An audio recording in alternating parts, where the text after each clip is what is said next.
الحمد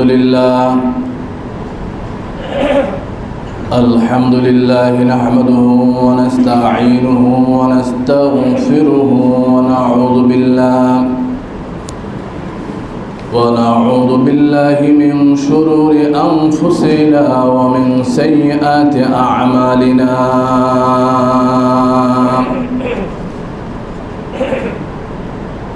من يهد الله فلا مضل له ومن يضلل فلا هادي له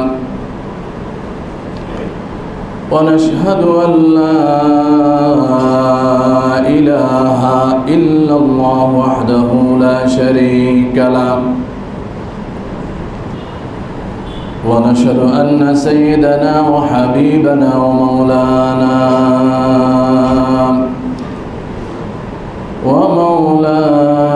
محمدا عبد الله ورسوله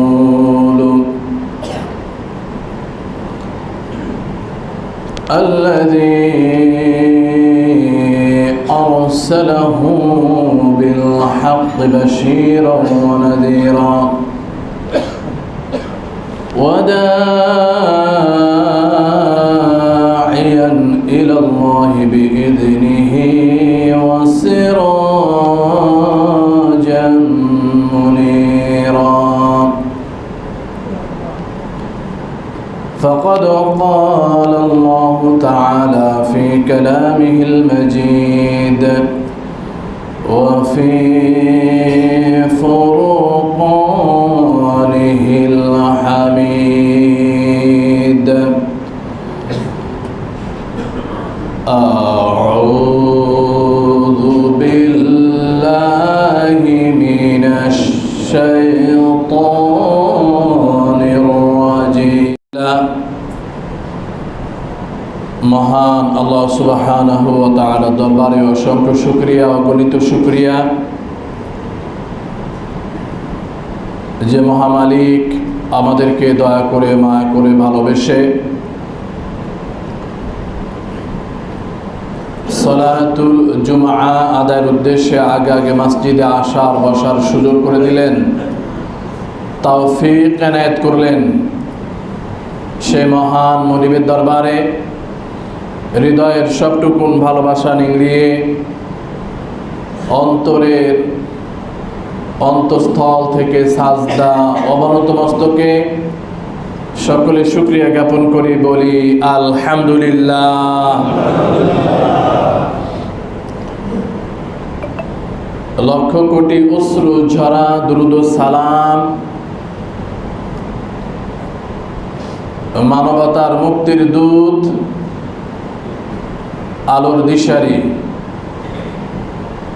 সৈয়দুল মুরসালিন, খাতামান নবীন, হুজুর রাহমাতাল লিল আলামিনের প্রতি সকলে বলি সাল্লাল্লাহু আলাইহি ওয়াসাল্লাম। প্রিয় আপনজনেরা, আমরা গত জুমায় আলোচনা করেছিলাম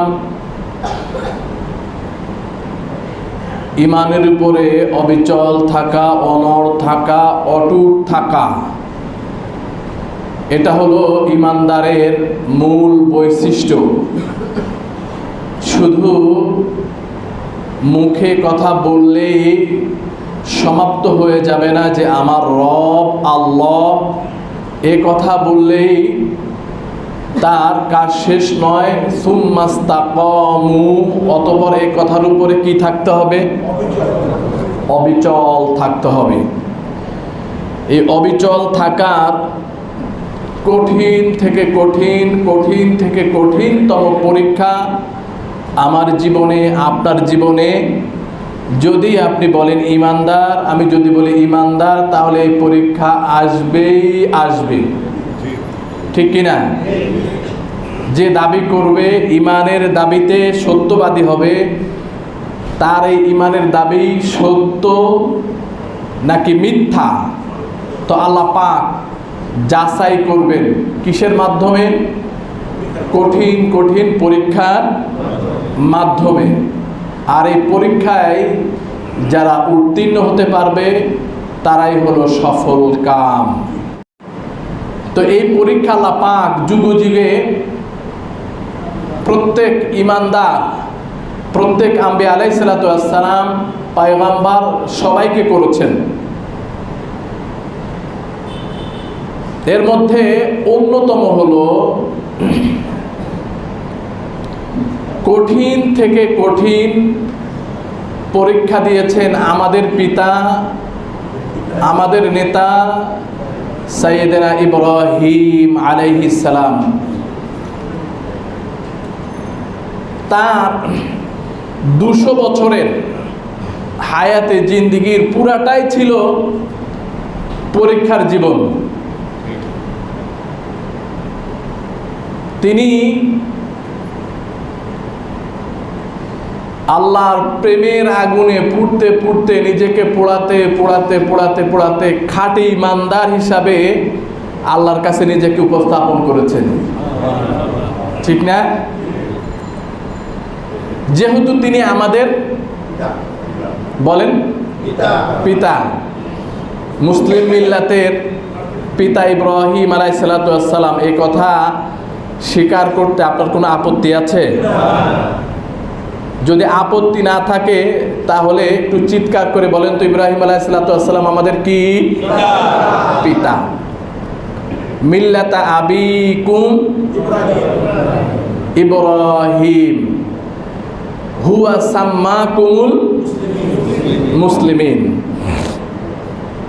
তিনি তোমাদের নামকরণ করেছেন, মুসলিম মিল্লাতের পিতা হলো ইব্রাহিম।